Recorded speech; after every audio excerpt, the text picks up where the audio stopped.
49ers news and rumors, and we have a lot of injuries to talk about because guess what? There is not a team that is more unlucky right now than the San Francisco 49ers. Tevin Coleman, he's going to be out for week 3, and he's actually going to miss 4 weeks with a knee injury, at least 4 weeks. He landed himself on the short-term IR, and I'll tell you what, this team cannot catch a break. Raheem Mostert also out, so Jerick McKinnon time, baby. I was trying to put together graphics of like an injury report here, and we just don't have one for how long the injury list is for San Francisco. There's not enough time today.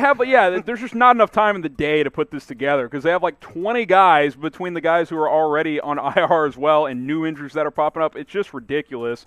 Look for Jerick McKinnon and Jeff Wilson Jr. Luckily, the 49ers are deep at running back, and it's more scheme-driven than anything under Kyle Shanahan, but that is not a good situation. And Dee Ford, by the way, as we continue the bad news for San Francisco, looks like he's going to be out in week 3. Check this nugget out, Mitch. When they traded for Dee Ford before the 2019 season and paid him $85 million with that trade with the Kansas City Chiefs. Trade for him and then signed him. 5 years, $85 million. He has started 2 games. Wow. Since they did that. He's played in some more, but he has started 2 games. Guess you could say not so built for tough. Yeah, should have gone with Chevy. Should have gone with Chevy. Hey, all right, so let's look at the defensive line depth chart now here for the 49ers, who had to make some changes. You lost Nick Bosa. You lost Solomon Thomas for the year. You go out and get yourself Ziggy Ansah. I mean, this is a defense that you're like, this should have been one of the best defenses in the National Football League. You still have a lot of high hopes, obviously, for Kinlaw and Armstead, who are legit. But still, you need to be able to get your pass rushers on the field because you're not only is your defense hurt, you're probably not going to have your quarterback this week either. Yeah, Deion Jordan's going to get into the mix. We'll see if he's got anything to offer. What year is it? Yeah, it's been a while since we've seen him be relevant. It's a rough go on this defensive line and across this football team.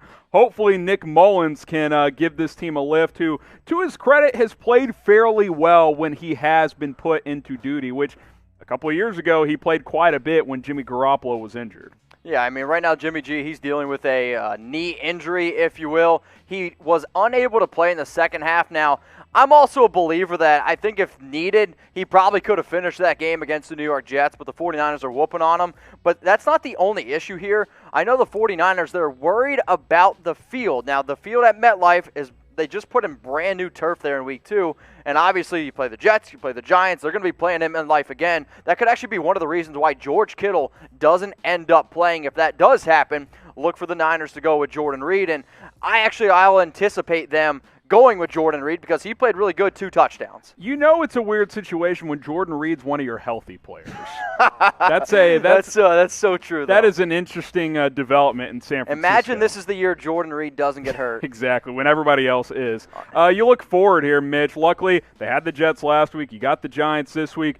Eagles in a couple of weeks, the 2 most injured teams in the NFL about to kick things off in week 4. Dolphins. Miami, that's a manageable game. So this is a fairly manageable stretch here. The 49ers should win those next 3 games. Yeah, at least 2 out of the 3. You should beat the Giants on the road, and you should beat the Dolphins at home. We'll see what happens against the Eagles in week 4.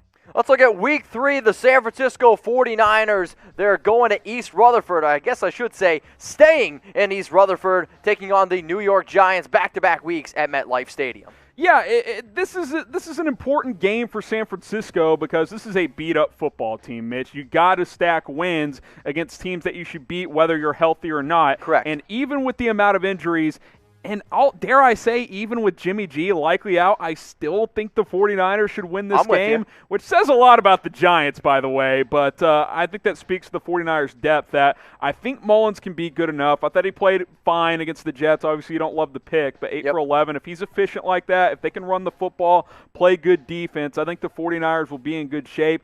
This is a low-scoring type of game, though. I would take the under for you bettors out there. But, hey, they don't have to deal with Saquon Barkley. I mean, you don't have to deal with Saquon. He's got a torn ACL, obviously, but even him, he wasn't able to get anything going because that Giants offensive line was terrible. Now, they did go out and sign Devonta Freeman to a 3-year deal, which, by the way, I would have never given Devonta Freeman $3 million. Yeah, 1 year, $3 million there. I don't think he'll play in this game. It's not official as we're recording this video, but they have left the door open. I think it's pretty unlikely, and if he does play, I would expect a snap count limit. Yep. We will see what he can offer, but the 49ers should be in good shape to take care of business here, even with the amount of injuries. That defense will be suffocating against that Giants offense. I mean, that Giants offense is just absolutely so horrid. bad. But if you're the 49ers, you're like, wait a minute, this can't be real. And yes, it is. I mean, we knew coming into the season, the NFC West was one of the best, if not the best division of football. Cardinals look great. Rams, Seahawks. I mean, the Cardinals and the Seahawks look like two of the best teams in the National Football League. And I'd even throw the Rams. I mean, you could arguably make a legitimate argument that all four of these teams, top 12. Yeah, I mean, even top 10, right? The one loss in this division is against each other. Exactly. The Cardinals beat the 49ers 24-20, so this is a good division, but San Francisco has to keep pace since they are already a game back. So who you got? Type SF for San Francisco, type NYG for the New